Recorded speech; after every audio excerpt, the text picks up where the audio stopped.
27वें आईनी तरमीम की दोबारा मंजूरी के लिए सेनेट का इजलास आज 11 बजे होगा। हुकूमत को 64 वोट दरकार। हुकूमत ने तैयारियां मुकम्मल कर लीं। पहली मरतबा हिमायत करने वाले 2 अरकान के अलावा अपोजिशन के दीगर सेनेटर से भी हुकूमत ने राबता कर लिया। मजीद जानते हैं इस्लामाबाद से समा के deputy bureau chief Behzad Salimi से। जी बहजाद, बताइएगा क्या तफसीलात हैं आपके पास मजीद? जी, हुकूमत ने 27वीं आईनी तरमीम की सेनेट से दोबारा मंजूरी के लिए अपनी तैयारियां मुकम्मल कर ली हैं और हुकूमती अरकान को आज 11 बजे शुरू होने वाले सेनेट इजलास में हाजिरी यकीनी बनाने की हिदायत की गई है। जबकि सेनेट से आईनी तरमीम की मंजूरी के लिए हुकूमत को 64 अरकान का वोट दरकार है और हुकूमती ज़राए का कहना है कि सेनेट से 27वीं आईनी तरमीम जो कौमी असम्बली से मंजूर शुदा तरामीम के साथ मंजूर करने के लिए नंबर गेम पूरी है और PTI के सेनेटर सैफुल्लाह अबड़ो और JUI के सेनेटर अहमद खान, जिन्होंने गुज़िश्ता जो मंजूरी के मौका पर हुकूमत का साथ दिया था, उनके अलावा भी हुकूमत ने मुख्तलिफ अपोजिशन सेनेटर से रब्ता किया और उनका कहना है कि हमारे पास ज़रूरत से ज़्यादा नंबर मौजूद हैं और सेनेट का इजलास आज 11 बजे शुरू होगा और वज़ीर कानून आज़म नज़ीर तारड़ कौमी असम्बली की जानिब से 27वीं आईनी तरमीम में की गई तरामीम सेनेट में मंजूरी के लिए पेश करेंगे। ठीक है, आज 11 बजे इजलास शुरू होगा। बहुत शुक्रिया बहजाद, आपने हमें अपडेट किया। इस्लामाबाद जुडिशल कॉम्प्लेक्स खुदकुश धमाके के बाद फिजा सोगवार। जुडिशल कॉम्प्लेक्स को एक दिन के बाद खोल दिया गया। जिला कचहरी में सिक्योरिटी के सख्त इंतजाम। सिक्योरिटी इदारों ने कचहरी से तमाम शवाहिद इकट्ठे कर लिए। इसी पर मजीद तफसीलात जानते हैं। असलम खोकर हमारे साथ मौजूद हैं। जी आगाह कीजिएगा इस हवाले से असलम।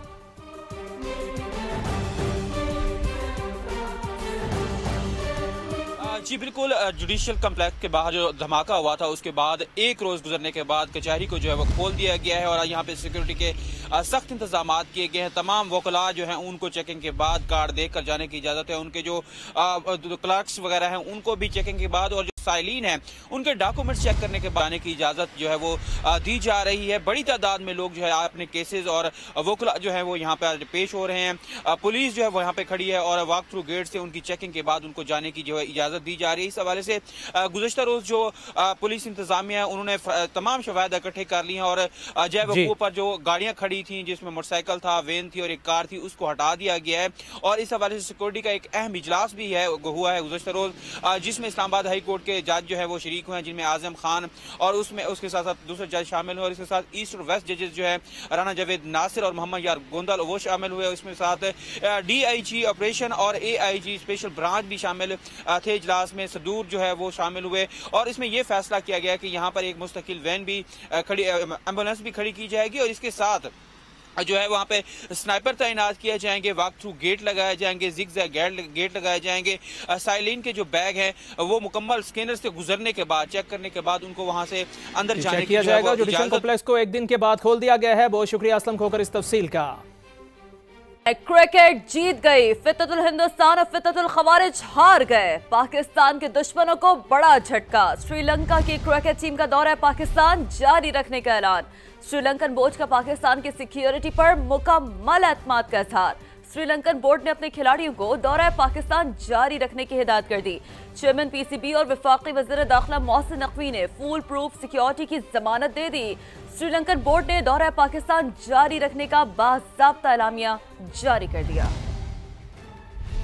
क्रिकेट जीत गई, दहशतगर्दी हार गई, दुश्मन के इरादे चकनाचूर। श्रीलंका एक बार फिर पाकिस्तान के शाना बशाना। पाकिस्तान की सिक्योरिटी पर एतमाद। श्रीलंका सीरीज जारी रखने पर आमादा। श्रीलंकन बोर्ड के मुताबिक बाज खिलाड़ी वापस जाना चाहते थे। फौरी तौर पर खिलाड़ियों टीम मैनेजमेंट से राब्ता किया, उन्हें दौरा जारी रखने की हिदायत की, खिलाड़ियों को आगाह किया। पाकिस्तान ने फुल प्रूफ सिक्योरिटी का यकीन दिलाया है। अगर कोई खिलाड़ी वापस जाना चाहेगा तो फौरी मुतबादिल भिजवाएंगे ताकि सीरीज बिना रुकावट जारी रहे। श्रीलंकन बोर्ड के मुताबिक हिदायत के बावजूद दौरा अधूरा छोड़ने वालों के इक़दाम का जायजा लिया जाएगा। तहकीकात मुकम्मल होने के बाद कार्रवाई होगी। फैसले ने एक बार फिर साबित किया श्रीलंका पाकिस्तान के साथ खड़ा है। शुक्रिया श्रीलंका। वफाकी वज़रा का श्रीलंकन टीम से इजहार तशक्कुर। वज़ीर दिफा ख्वाजा मोहम्मद आसिर ने ट्वीट में लिखा, श्रीलंकन टीम के दौरे पाकिस्तान और शानदार क्रिकेट पेश करने पर शुक्रिया। वफाकी वज़ीर इत्तलात और नशरियात अता तारड़ ने कहा, दौरे पाकिस्तान क्रिकेट के साथ खड़े होने और स्पोर्ट्समैनशिप का मुजाहरा करने पर श्रीलंकन टीम के शुक्रगुजार हैं। वफाकी वजीर मनसूबाबंदी एहसन इकबाल ने कहा, श्रीलंकन खिलाड़ियों का दौरा जारी रखने का फैसला अच्छा कदम है। हम श्रीलंका के शुक्रगुजार हैं और आगे दिलचस्प मैचेस के मुंतजिर हैं। तीनों वफाकी वज़रा ने फ्रेंडशिप नॉट आउट का हैशटैग इस्तेमाल किया।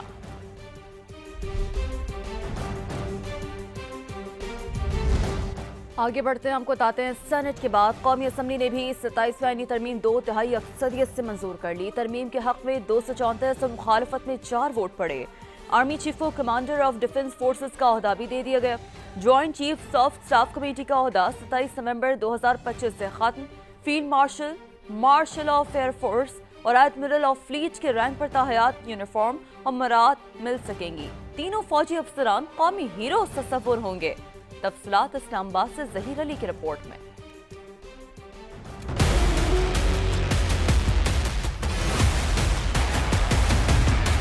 27वीं आईनी तरमीम सेनेट के बाद कौमी असम्बली से भी 2/3 अक्सरियत से मंजूर। वजीर कानून आजम नजीर तारड़ ने बिल कुछ तब्दीलियों के साथ ऐवान में पेश किया। सेनेट से मंजूर बिल की 59 शिकों में से 4 हज़फ 1 नई शिक शामिल, जबकि 3 शिकों में तरमीम कर दी गई। यूं कौमी असम्बली ने तरमीम शुदा 56 शिकों पर मुश्तमिल बिल की मंजूरी दी। बेशतर शिकों के हक में 234 वोट पड़े। JUI के 4 अरकान की मुखालिफत, दीगर अपोजिशन जमातों ने वोटिंग का बाइकआउट किया। 27वीं आईनी तरमीम के तहत आर्टिकल 243 में बड़ी तब्दीली बरकरार। चीफ ऑफ आर्मी स्टाफ को कमांडर ऑफ डिफेंस फोर्सेस का ओहदा भी दे दिया गया, जिनके मुताबिक joint chiefs of staff committee का ओहदा 27 नवंबर 2025 से खत्म हो जाएगा। फौजी अफसरान को field marshal, marshal of air force और एडमिरल ऑफ फ्लीट के रैंक पर ताहयात, यूनिफॉर्म और मरात मिल सकेंगी। आर्टिकल 243(9) के तहत तीनों को फौजदारी मुकदमात से इस्तिस्ना हासिल होगा, जो आर्टिकल 248 के तहत सदर मुमलिकत को हासिल है। नई आईनी तरमीम के तहत सदर मुमलिकत को फौजदारी मुकदमात से ताहयात इस्तिस्ना दे दिया गया है, लेकिन ओहदा सदारत छोड़ने के बाद अगर कोई अवामी ओहदा रखा तो इस्तिस्ना खत्म हो जाएगा। कौमी असम्बली सेक्रेटेरिएट ने 56 शिकों पर मबनी बिल दोबारा सेनेट को भिजवा दिया, जहां तरमीम शुदा बिल 2/3 अक्सरियत से मंजूरी के बाद ही तौसीक के लिए सदर मुमलिकत को भेजा जा सकेगा। इसी तरमीम की मंजूरी पर वजीर आजम पाकिस्तान का तमाम इत्तेहादियों से इजहार तशक्कुर। कहा, उम्मीद है चीफ जज से याहिया अफरीदी से रहनुमाई मिलती रहेगी। शहबाज शरीफ ने कहा, बिलावल भुट्टो और मेरी सोच में फ़र्क नहीं। यकीन दिलाया 18वीं तरमीम में मुशावरत के बगैर कोई तब्दीली नहीं होगी, मिल बैठकर मामलात को तय किया जाएगा। चीफ जस्टिस पाकिस्तान याहिया अफरीदी साहब, जो एक बहुत नेक नाम चीफ जस्टिस है। सुप्रीम कोर्ट के chief justice he judicial commission of Pakistan, supreme judicial council और लॉ एंड जस्टिस कमीशन जैसे अहम आईनी इदारों की बदस्तूर सरबराही करते रहेंगे। अमेंडमेंट आइन में जो मंजूर की गई है, उस हवाले से मैं सबका शुक्रिया अदा करना चाहता हूँ। चार्टर ऑफ डेमोक्रेसी में बड़े वाज़ेह अंदाज में लिखा था कि हम कॉन्स्टिट्यूशनल कोर्ट बनाएंगे। वो ख्वाब 19 साल बाद शर्मिंदा ताबीर हुआ। गाली गलोच को हमें अब खत्म करना होगा। इस मुल्क की तरक्की और खुशहाली के लिए हमें मिलकर काम करना है। बिलावल भुट्टो साहब मेरे इंतहाई करीबी साथी हैं। इनकी और मेरी सोच या हमारी सोच में कोई फर्क नहीं। सूबे मजबूत होंगे, वफाक मजबूत होगा। कोई सवाल पैदा नहीं होता कि कोई यूनिलैटरली 18वीं तरमीम में या NFC अवार्ड में कोई तरमीम हो सके। वो चीज़ जो पाकिस्तान को और वफाक को मजबूत करती है, मैं उसके साथ हूँ। जो पाकिस्तान और वफाक को कमज़ोर करती है, मैं उसके खिलाफ उसके में। अगर कालाबाग डैम एक नहीं 100 कालाबाग डैम हो, उससे अगर वफाक को नुकसान पहुंचे तो मैं उसके हाथ में नहीं हूँ। हमारी निशानदेही पर सिर्फ याहिया अफरीदी की हद तक उन्हें चीफ जस्टिस पाकिस्तान बरकरार रखने की नई तरमीम लाई गई। ये तब्दीली भी बेमानी पर मबनी है। हम मुस्तरद करते हैं। चेयरमैन PTI बैरिस्टर गौहर की अपोजिशन रहनुमाओं के हमरा प्रेस कॉन्फ्रेंस। कहा, PTI अदलिया का वक़ार बहाल करेगी। हमने ये पॉइंट आउट किया कि चीफ जस्टिस ऑफ पाकिस्तान का ओहदा खत्म हुआ, दुनिया में पाकिस्तान कोई रिप्रेजेंट नहीं कर सकेगा, बिकॉज कोई ऐसा चीफ जस्टिस नहीं होगा। अनफॉर्चुनेट कि आज इन्होंने एक तरमीम डाली है और बजाय इसके कि ये वापस चीफ जस्टिस ऑफ पाकिस्तान का ओहदा बहाल करते सुप्रीम कोर्ट में, इन्होंने इस मरतबा ये डाला है कि मौजूदा chief justice of supreme court यानी याहिया अफरीदी साहब उस वक्त तक पाकिस्तान के चीफ जस्टिस रहे जब तक उसका ये ऑफिस है। लेकिन हम इस बिल को भी मुस्तरद करते हैं।